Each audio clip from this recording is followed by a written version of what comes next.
Hello दोस्तों, स्वागत है आपका आपके अपने स्पोकन इंग्लिश चैनल अंग्रेज़ी सीख ले पे, जहां पर हम लोग डेली क्लासेस के थ्रू सीखेंगे कैसे हम लोग इंग्लिश में और भी अच्छी तरीके से बात कर सकते हैं। आज का क्लास रहेगा फ्रेजल वर्ब्स को लेकर। वर्ब्स क्या होता है, हम लोग कोई काम करते हैं, आई सिंग, यू डांस, यहाँ पर सिंग और डांस ये वाला वर्ब हो गया, लेकिन ये सिंगल वर्ड है। फ्रेजल वर्ब में क्या होता है, एक से ज़्यादा वर्ड रहेगा। यूजुअली एक वर्ब रहता है, एक प्रीपोजिशन रहता है और उसका एक ही मीनिंग रहेगा। देखते हैं कैसे डेफिनेशन से भी ज़्यादा इम्पॉर्टेंट है स्पोकन इंग्लिश पे उसका यूजेज। देखते हैं आगे। आज हम लोग दो वर्ब के ऊपर फ्रेजल वर्ब करेंगे। एक रहेगा एक्ट, दूसरा वाला रहेगा बियर। एक्ट का वैसे तो मतलब होता है कार्य, कोई काम करना। बियर का मतलब होता है सहना या बर्दाश्त करना। अब इसके साथ जब प्रीपोजिशंस ऐड होंगे तो नया एक फ्रेजल वर्ब तैयार होगा और उसका क्या मीनिंग रहेगा, क्या यूसेज रहेगा, आज हम लोग वही सीखेंगे। तो चलिए स्टार्ट करते हैं। पहला वाला फ्रेजल वर्ब है एक्ट अपॉन। एक्ट अपॉन का मतलब होता है प्रभाव डालना या किसी भी चीज़ पर कार्य या काम करना।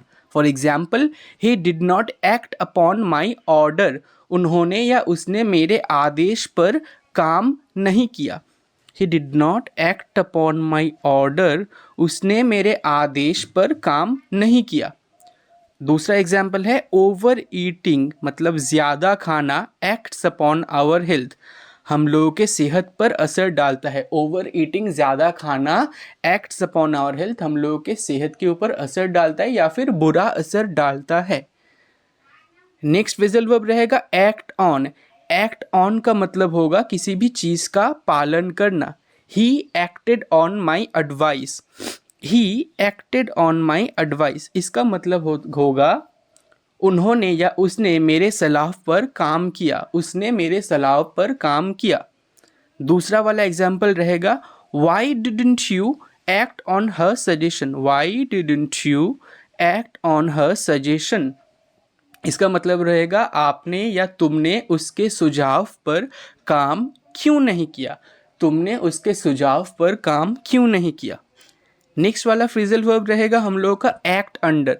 एक्ट अंडर का मतलब होता है किसी के तहत काम करना या किसी के तहत कार्य करना। एग्जाम्पल्स देख लेते हैं। The soldiers acted under the orders of their general. The soldiers acted under the orders of their general.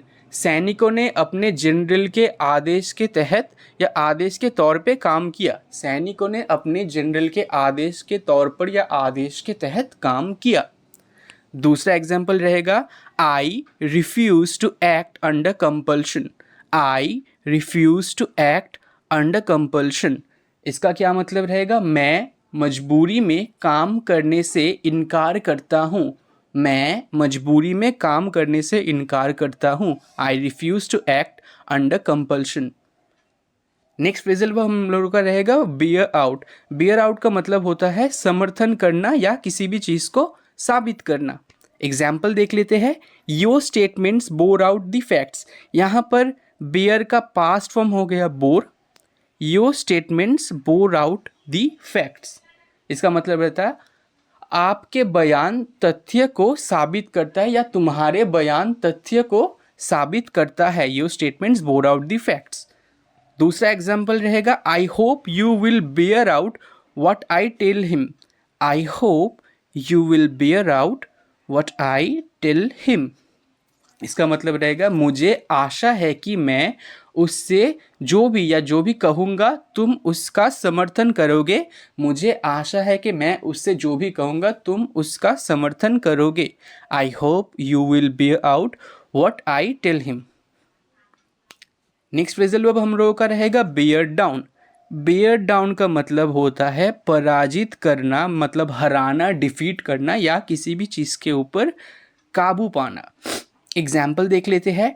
He tried his best to bear down all of his oppositions. He tried his best, उसने अपनी पूरी कोशिश की अपने opposition's के ऊपर काबू पाने के लिए, अपने ऑपोजिशंस को हराने के लिए। He tried his best to bear down all of his oppositions. दूसरा एग्जाम्पल हम लोग का रहेगा द गवर्नमेंट हैज़ अनाउंस्ड।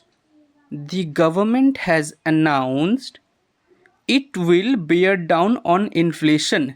सरकार ने घोषणा की है कि वो मुद्रास्फीति, इन्फ्लेशन का मतलब मुद्रास्फीति या महंगाई, वो मुद्रास्फीति के ऊपर काबू पाएगी। सरकार ने घोषणा की है कि वो लोग मुद्रास्फीति या महंगाई के ऊपर काबू पाएगी। The government has announced it will bear down on inflation. Next हम लोग का फ्रेजल वर्ब रहेगा बेयर ऑफ। बेयर ऑफ का मतलब होता है, एक मिनट, बेयर ऑफ का मतलब होता है किसी भी चीज़ का सहन करना, मतलब सहना या किसी भी चीज़ को जीतना। एग्जाम्पल देख लेते हैं। She can bear off the blow.